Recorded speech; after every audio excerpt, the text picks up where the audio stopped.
Good morning student, मैं अमित कुमार।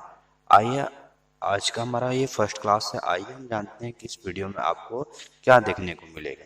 इस video में आज पहले हम जानेंगे केमिकल रिएक्शंस क्या होते हैं, उसके बाद जानेंगे हम एग्जांपल ऑफ केमिकल रिएक्शंस के बारे में, और थर्ड पॉइंट हम जानेंगे केमिकल रिएक्शंस इन्वॉल्व यानी केमिकल रिएक्शंस में क्या क्या होते हैं। साथ ही हम आज जानेंगे फिजिकल चेंज और केमिकल चेंज के बारे में। चलिए आज का क्लास शुरू करते हैं। ये जो चैप्टर्स हमारा है, ये चैप्टर हमारा केमिस्ट्री से है, और इसमें ये जो चैप्टर्स नेम है वो है chemicals reactions and equations. Chemical reactions और इक्वेशंस क्या होते हैं इस बारे में हम जानेंगे। चलिए क्लास शुरू करते हैं। सबसे पहले हम बात करते हैं first chapter chemical reactions and equation. ये जो चैप्टर्स ये टोटल मार्क्स वैल्यू इसकी है 6 मार्क्स की है, और इसको कंप्लीट करने के लिए 15 पीरियड लगेगा। यानी कि आज हमारा फर्स्ट पीरियड है, यानी कि इस पे हमारे 15 वीडियोज होंगे। अगर आप 15 वीडियोज अच्छी तरह से देखते हैं तो आपको ये चैप्टर्स पूरे अच्छी तरह समझ में आ जाएगा, और इस चैप्टर से जो भी रिलेटेड क्वेश्चंस होंगे वो टोटल इन 15 पीरियड्स में कंप्लीट कर दिए जाएंगे। चलिए तो शुरू करते हैं आज का class. In this chapter we learn about, इस चैप्टर्स में क्या क्या पढ़ने को मिलेगा। सबसे पहले हम ये बात जानते हैं, तो यहाँ इस चैप्टर के अंदर आपको पढ़ने को मिलेगा केमिकल इक्वेशंस क्या होते हैं, बैलेंस केमिकल इक्वेशन जानेंगे, फिर उसके बाद जानेंगे implications of a balance chemical equation. ठीक है, चलिए साथ ही साथ हम जानेंगे रिएक्शंस, केमिकल रिएक्शंस कितने तरह के होते हैं, जैसे कॉम्बिनेशन रिएक्शंस हो गया, डिकम्पोजिशन रिएक्शंस हो गया, डिस्प्लेसमेंट रिएक्शंस हो गया, डबल डिस्प्लेसमेंट रिएक्शंस हो गया, प्रिसिपिटेशंस क्या होते हैं, न्यूट्रलाइजेशंस क्या होता है, और ऑक्सीडेशन एंड रिडक्शंस क्या होते हैं। इस चैप्टर के अंदर में ये सारी बातें आपको पढ़ने को मिलेगी। और इस वीडियो में आपको फिर से मैं बता दूं, इस वीडियो में आपको पढ़ने को मिलेगा क्या, तो इस वीडियो में आप पढ़ेंगे इस वीडियो में आप पढ़ेंगे केमिकल रिएक्शंस क्या होते हैं, example of chemical reactions, chemical reaction क्या क्या इन्वॉल्व होते हैं, साथ ही फिजिकल एंड केमिकल चेंज के बारे में जानेंगे। चलिए तो आइए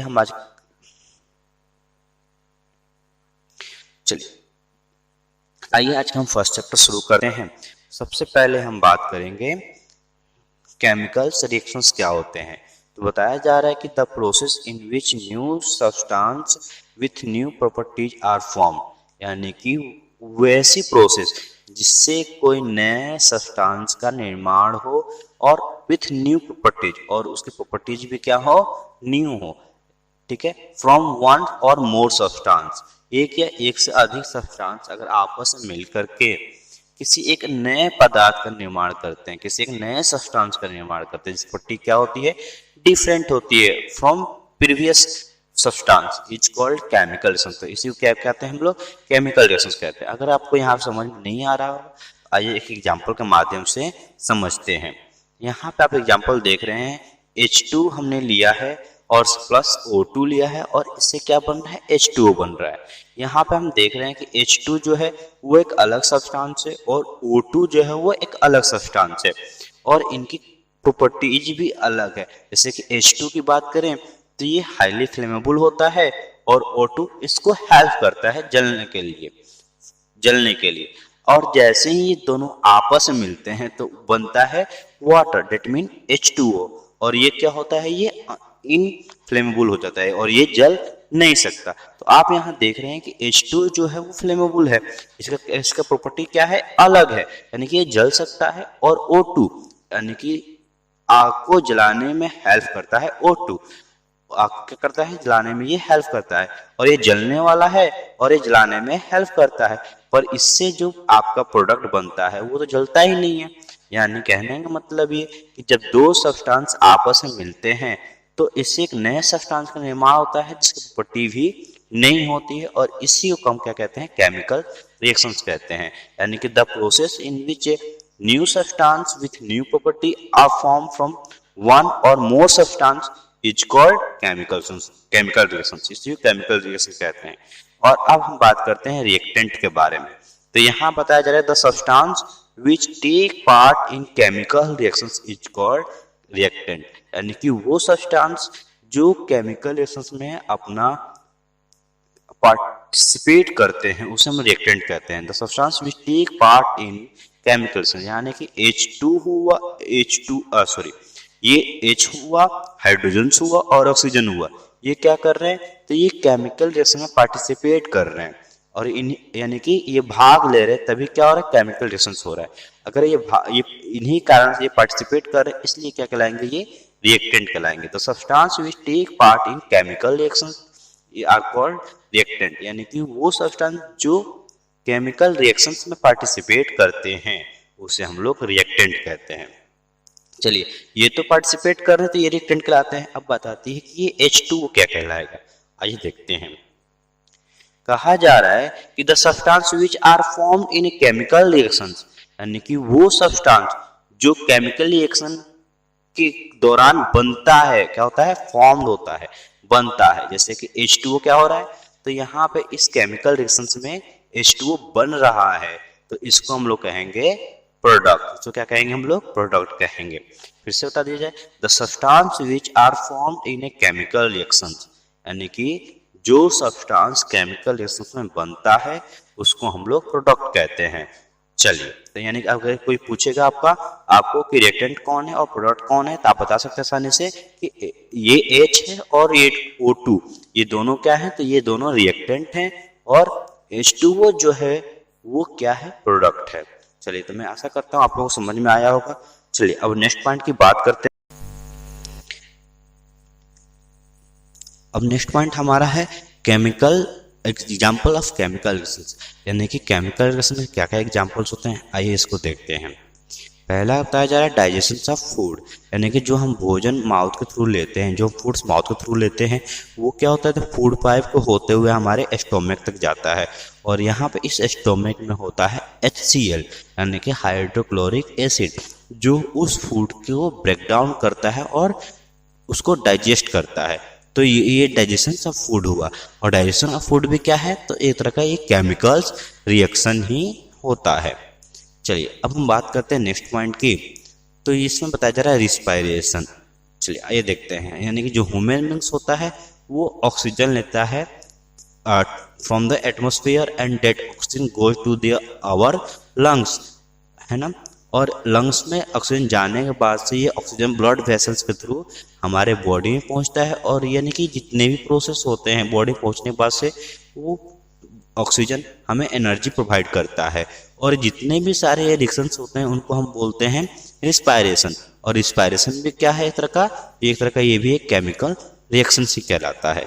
चलिए, अब नेक्स्ट पॉइंट की बात करते हैं हम लोग, रस्टिंग ऑफ आयरन, यानी कि लोहे पे जो जंग लग जाता है, ये भी क्या है, एक तरह का, तो ये भी एक तरह का केमिकल रिएक्शन ही कहलाता है। जैसे आप पिक्चर्स में देख रहे होंगे, एक नया लोहा है और एक जंग लगा हुआ लोहा है, यानी कि इस जो रेड लोहा दिख रहे हैं इसको हम बोलते हैं रस्टिंग बोलते हैं, और ये है रस्टिंग ऑफ आयरन, यानी कि ये भी क्या है, एक तरह का, तो ये केमिकल रिएक्शन ही हो रहा है, जिसके कारण से ये लोहे के रंग बदल जा रहा है।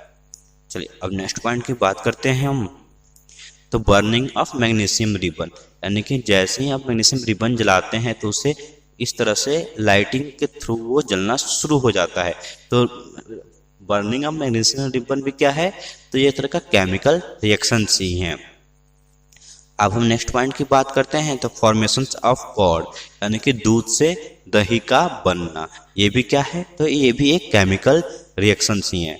चलिए, ये तो बात हो गई हमारे एग्जाम्पल ऑफ केमिकल रिएक्शंस के बारे में, यानी कि यहाँ पे जितने भी आपको बताए गए digestion of food, respiration, rusting of iron, burning of magnesium ribbon and formation of curd, all are chemical reactions. ये सब क्या है, ये सब केमिकल रिएक्शंस के एग्जाम्पल हैं और ये सभी केमिकल रिएक्शंस कहलाते हैं। चलिए, आइए नेक्स्ट पॉइंट पढ़ते हैं हम लोग। नेक्स्ट पॉइंट में हम बात करेंगे आज, अब हम बात करेंगे chemical reactions involve, chemical reactions में क्या क्या इन्वॉल्व होता है। चलिए शुरू करते हैं। इसमें बताया जा रहा है कि चेंज इन स्टेट, यानी कि केमिकल रिएक्शंस में इसका स्टेट चेंज होता है, यानी कि सॉलिड लिक्विड में कन्वर्ट हो जाता है, लिक्विड गैस में कन्वर्ट होता है, या यूं कहें तो गैस लिक्विड और फिर सॉलिड में भी कन्वर्ट हो सकता है। यानी कि यहाँ पे मैटर्स जो है वो अपना स्टेट चेंज करते हैं और ये क्या कहलाते हैं, ये केमिकल रिएक्शंस कहलाते हैं। और चेंज इन कलर, और क्या होता है केमिकल रिएक्शंस में, तो केमिकल रिएक्शंस में किसी भी मैटर्स का, यानी कि यहाँ पे आप आयरन देख रहे हैं कि उसमें क्या हुआ, तो ये आयरन जैसे ही इस पे रस्टिंग हुआ, इसका क्या हुआ, कलर चेंज हो गया। यानी कि केमिकल रिएक्शंस के अंदर क्या होगा, इसमें स्टेट भी चेंज होता है, साथ ही साथ इसमें कलर भी चेंज होता है सब्सटेंस का। उसके बाद हम बात करेंगे चेंज इन टेम्परेचर, यानी कि जैसे ही केमिकल रिएक्शंस होता है तो कुछ केमिकल रिएक्शन ऐसे होते हैं जिनमें टेम्परेचर भी बदलता है। जैसे कि अगर आप लकड़ियों को जलाते हैं तो आसपास के जो एटमॉस्फेयर है वो क्या होता है, तो वो गर्म हो जाता है, यानी कि आसपास के जो टेम्परेचर है वो बढ़ जाता है। यानी कि बर्निंग ऑफ वुड्स भी क्या है, तो एक तरह का केमिकल रिएक्शंस ही है। उसके बाद से क्या होता है, तो आइए देखते हैं। उसके बाद होता है फॉर इवोल्यूशन ऑफ गैस, यानी कि केमिकल रिएक्शंस में क्या होता है, तो गैस निकलता भी है। तो ये चारों जो चीजें हैं, यानी कि change in state, change in colour, change in temperature and evolution of gas, ये चारों के चारों क्या है, तो केमिकल रिएक्शंस में इन्वॉल्व होते हैं। यानी कि इन्हीं के कारण केमिकल रिएक्शंस होता है। यानी कि केमिकल रिएक्शन होगा तो उसका स्टेट बदल सकता है, उसका कलर बदल सकता है, उसका तापमान बदल सकता है, टेम्परेचर बदल सकता है, या फिर उससे गैस निकलती है। यानी कि अगर ये एक्टिविटी आप देखते हैं, समझिए कि क्या, समझिए कि आप वो यानी कि वो उनमें केमिकल रिएक्शन हो रहा है। चलिए आइए नेक्स्ट पॉइंट की बात करते हैं हम लोग। केमिकल चेंज, यानी कि केमिकल चेंज आपने अधिकतर सुना होगा, केमिकल चेंज और फिजिकल चेंज। तो इसमें हम जानेंगे अभी केमिकल चेंज क्या क्या होते हैं। तो पहले कहा जा रहा है कि ए न्यू कंपाउंड रिजल्ट, यानी कि न्यू कंपाउंड यानी कि product result from a chemical change, यानी कि केमिकल चेंज का होने में क्या होता है, तो एक नए कंपाउंड का निर्माण होता है। आज the atom rearrange themselves to form a chemical bond, है ना। इसमें क्या होता है, इसमें एटम जो होते हैं वो रीअरेंज होते हैं। यानी कि इसको अगर आसान भाषा में कहें तो केमिकल चेंज में एक न्यू कंपाउंड का फॉर्मेशन होता है। यानी कि केमिकल चेंज में क्या होता है, एक न्यू कंपाउंड का फॉर्मेशन होता है। चलिए आइए हम इसको समझते हैं और अच्छे से। बर्निंग ऑफ फूड्स, यानी कि लकड़ियों का जलना क्या है, एक तरह का केमिकल चेंज है। कैसे केमिकल चेंज है, तो जैसे लकड़ियाँ जलेंगी, जलने के बाद क्या होगा, इनका राख बचेगा, यानी अस बचेगा, that is a black in colour, जो क्या होता है काले रंग का होता है। तो क्या वो लकड़ियाँ रही, नहीं, वो लकड़ियाँ नहीं रही, वो राख बन गई हैं। यानी कि आप यहाँ पे देख रहे हैं कि जो लकड़ी थी वो अब राख में कन्वर्ट हो गई है। तो यानी कि ये भी इसमें क्या हो रहा है, नए सब्सटेंस का निर्माण हो रहा है। ये भी क्या है, एक तरह का केमिकल चेंज ही हुआ।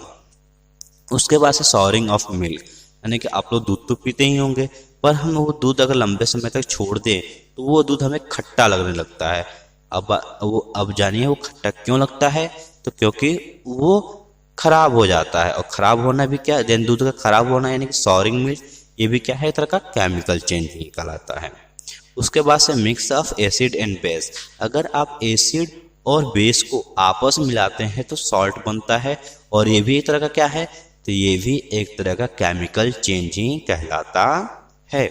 चलिए अब नेक्स्ट पॉइंट की बात करें, डाइजेशन ऑफ फूड, जो अभी आपको मैंने बताया, ये भी क्या है, एक तरह का केमिकल चेंज ही है।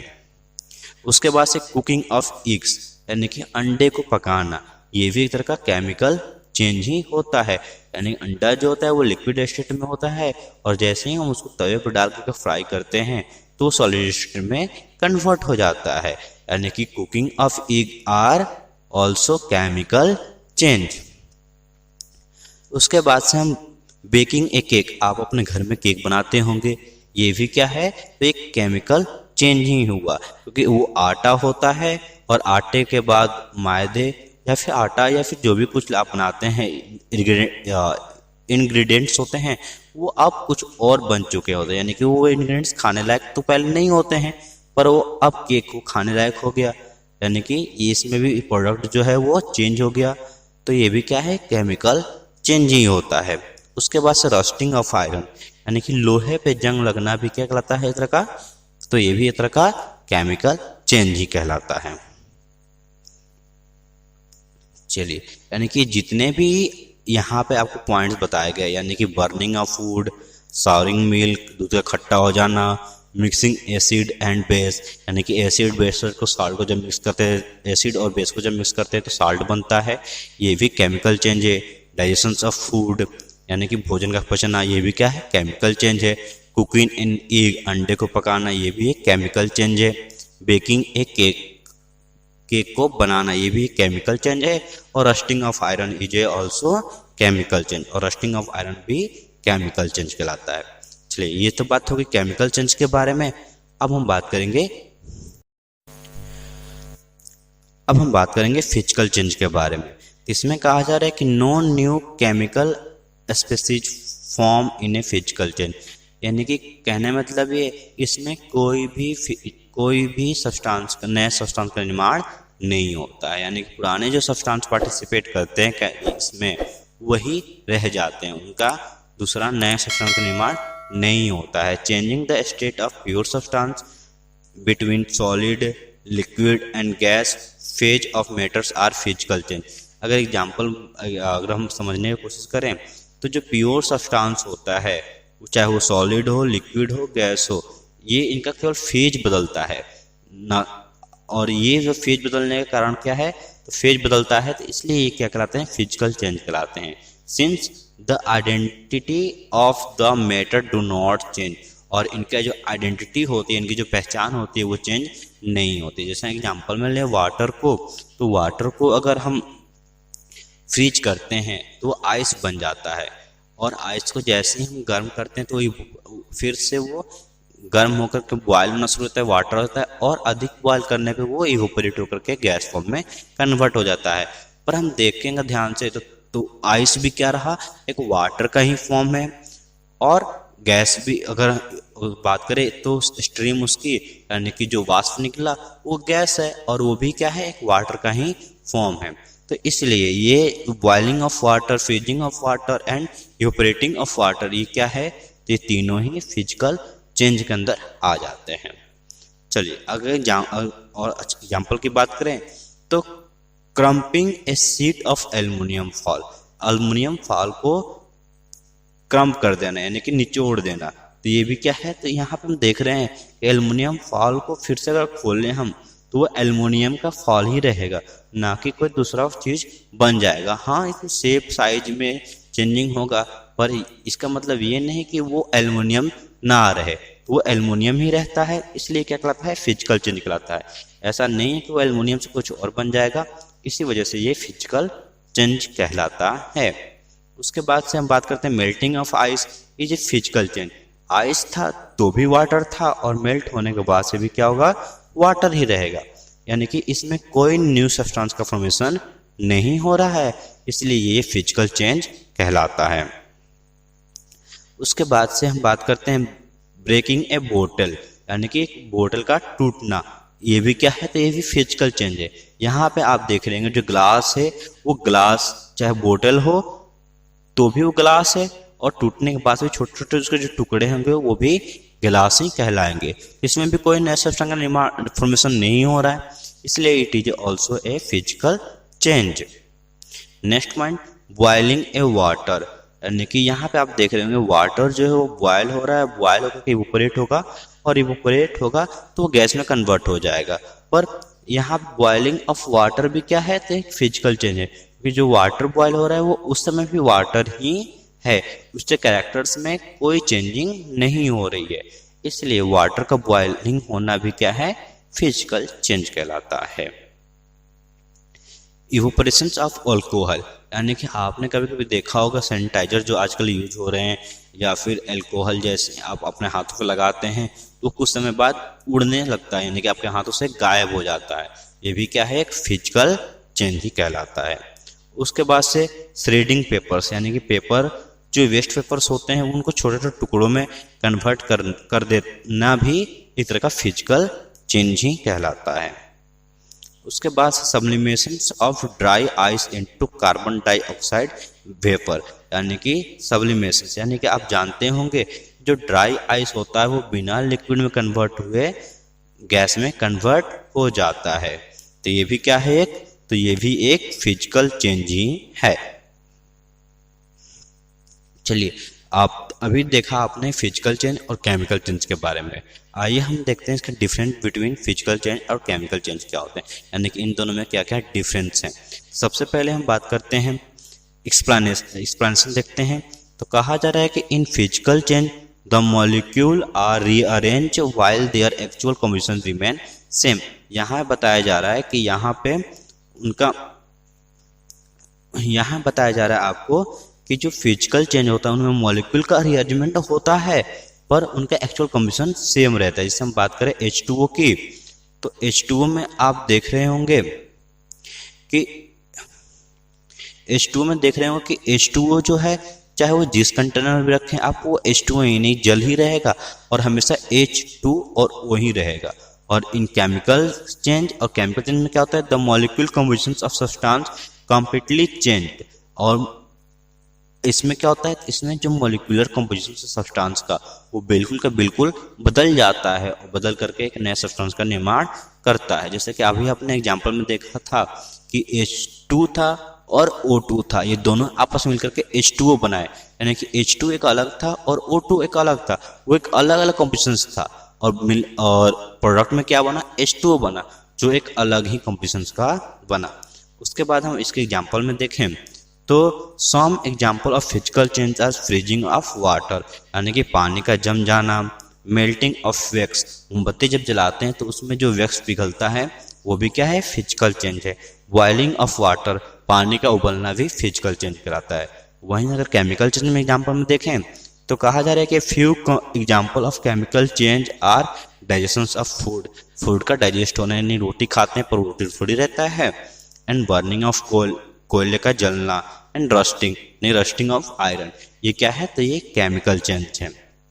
आइए अब रिवर्सिबिलिटी की बात करते हैं, यानी कि फिर हम दोबारा उस चीज को पा सकते हैं या नहीं पा सकते हैं, यानी कि रिवर्स हो सकता है कि नहीं हो सकता है, इस बारे में बात करते हैं। तो चलिए सबसे पहले बात करते हैं physical change is easily reversible. जो फिजिकल चेंज होता है वो आसानी से रिवर्सेबल हो जाता है, यानी कि वो अपना फिर से वापस हम उसको पा सकते हैं। जैसे कि अगर हम बात करें अगर वाटर की, तो वाटर को हम फ्रीज करते हैं तो वो तो फिर अगर हम चाहें आइस बन जाता है, और फिर चाहे आइस को हम जब जैसे ही गर्म करेंगे तो फिर वाटर बन जाता है, यानी कि आइस से हमने फिर वाटर को रिवर्स कर लिया, तो इसको हम लोग फिजिकल चेंज बोलते हैं। और केमिकल चेंज इन इरिवर्सेबल, और जो केमिकल चेंज होता है वो इरिवर्सेबल होता है, यानी कि हम पहले वाले प्रोडक्ट को दोबारा नहीं पा सकते। Original substance can not be recovered, और जो ओरिजिनल सब्सटेंस होता है वो उसको हम रिकवर नहीं कर पाते। जैसे कि एग्जाम्पल में बात करें तो दूध से दही का बनना, दूध जो है वो ओरिजिनल प्रोडक्ट है और जैसे वो दही बन जाता है तो वो केमिकल चेंज उसमें होता है। और अगर अब कहा जाए कि दही से फिर दूध बना दो तो ये तो इम्पॉसिबल हो जाएगा, यानी कि दही से फिर दोबारा दूध नहीं बनेगा। यानी कहने मतलब वो ये कि वो दही से फिर दूध नहीं बनेगा, यानी कि वो इरिवर्सेबल चेंज हुआ, यानी कि वो एक बार अगर दूध से दही बन गया तो फिर वो दही से दूध नहीं बन सकता है, यानी कि उसमें केमिकल चेंज होता है और वो इरिवर्सेबल चेंज कहलाता है। उसके बाद हम बात करते हैं फॉर्मेशन ऑफ न्यू सब्सटेंस, यानी कि किसमें न्यू सब्सटेंस का निर्माण होता है। तो फिजिकल चेंज में आप जानते हैं कि न्यू सब्सटेंस का निर्माण नहीं होता है, यानी कि in physical change no new substance is formed. और वहीं बात करें केमिकल चेंज में तो chemical change is always accompanied by one or more new substance, और केमिकल चेंज में एक या एक से अधिक न्यू सब्सटेंस का निर्माण होता है। चलिए अब हम आगे जानते हैं, कह रहा है यहाँ पे टाइप ऑफ चेंज के बारे में, यानी कि इसमें क्या बदलता है। तो फिजिकल चेंज इन टेम्पोररी, जो फिजिकल चेंज होता है वो टेम्पोररी चेंज है, जैसे कि स्ट्रेचिंग ऑफ रबर बैंड, यानी कि रबर बैंड को आप खींच के रखते हैं तो हाँ उसमें शेप चेंज तो हो रहा है, शेप यानी छोटे से बड़ा हो रहा है, पर वो टेम्पोररी है। जैसे फोर्स हटता है तो वो अपने रियल शेप में आ जाएगा। इसलिए वो क्या है, stretching of rubber band is a physical change. और बात करें केमिकल चेंज में, तो कहा जा रहा है chemical change is a permanent change. और केमिकल चेंज क्या है, परमानेंट चेंज। जैसे अभी मैंने एग्जांपल में लिया था दूध से दही का बन जाना, यानी जब दही बन जाएगा तो वो परमानेंट हो जाएगा और फिर उसको हम दूध में नहीं कन्वर्ट कर सकते हैं। एनर्जी प्रोडक्शन, आप बताते हैं इस एनर्जी प्रोडक्शन की, तो कहा जा रहा है in physical change no energy is produce. अगर फिजिकल चेंज होता है तो एनर्जी प्रोड्यूस नहीं होगा। जैसे कि आप ब्रेकिंग द वुड्स, अगर आप लकड़ी को तोड़ते हैं तो इसमें एनर्जी कोई नहीं प्रोड्यूस होती है, और अगर वहीं लकड़ी को आप जलाते हैं तो उसमें एनर्जी प्रोड्यूस होता है, तो जाहिर बात है वो केमिकल चेंज हुआ। वही यहाँ बात कर रहा है केमिकल चेंज में, इन chemical change energy is produce, और इसमें केमिकल चेंज में क्या होता है, एनर्जी प्रोड्यूस होता है। अब हम बात करते हैं एब्जॉर्प्शन ऑफ एनर्जी में, तो कहा जा रहा है physical change involve very little to no absorption of energy. Physical change में बहुत छोटी मात्रा में या फिर यूँ कहें तो एनर्जी का एब्जॉर्प्शन नहीं होता है, इसमें एनर्जी का कोई आवश्यकता नहीं पड़ती, इसमें एनर्जी बाहर से देनी नहीं पड़ती है। और ड्यूरिंग केमिकल रिएक्शंस एब्जॉर्प्शन या and evolution of energy take place. और केमिकल रिएक्शन क्या होता है, या तो एनर्जी एब्जॉर्ब होता है या फिर एनर्जी निकलता है उस रिएक्शंस के दौरान। उसके बाद से अफेक्ट्स की बात करें तो physical change affect only physical property like a shape and size. यानी फिजिकल चेंज में क्या होगा, तो फिजिकल चेंज जो होगा वो केवल फिजिकल प्रॉपर्टीज को ही इफेक्ट करेगा, यानी प्रभावित करेगा। जैसे कि अगर हम रबर बैंड को स्ट्रेच करें, उसका शेप और साइज दोनों बदल जाएगा, या और रबर का जो शेप और साइज बदलता है ये इसका फिजिकल प्रॉपर्टीज ही चेंज होता है, इसलिए ये फिजिकल चेंज है। और वहीं केमिकल चेंज में बात करें तो chemical change both physical and chemical properties of substance include it composition. और फिजिकल चेंज में क्या होगा, तो फिजिकल चेंज में केमिकल चेंज में उसकी फिजिकल प्रॉपर्टी, केमिकल प्रॉपर्टी और उसका मॉलिक्यूलर कंपोजिशन, ये तीनों का तीनों ही बदल जाते हैं। चलिए अब हम चलिए इसी साथ आज का क्लास खत्म होता है, और हम अगले वीडियो में पढ़ेंगे, और अगले हम वीडियो में पढ़ेंगे क्या, तो अगले वीडियो में पढ़ेंगे केमिकल इक्वेशंस के बारे में जानेंगे। उसमें हम जानेंगे कि स्केलेटल केमिकल इक्वेशंस क्या होते हैं, और हम केमिकल इक्वेशंस को बैलेंस करने को भी जानेंगे। चलिए इसी के साथ आज का क्लास खत्म होता है। अगर आप हमारे चैनल को सब्सक्राइब नहीं किए हैं तो कर लीजिए। धन्यवाद।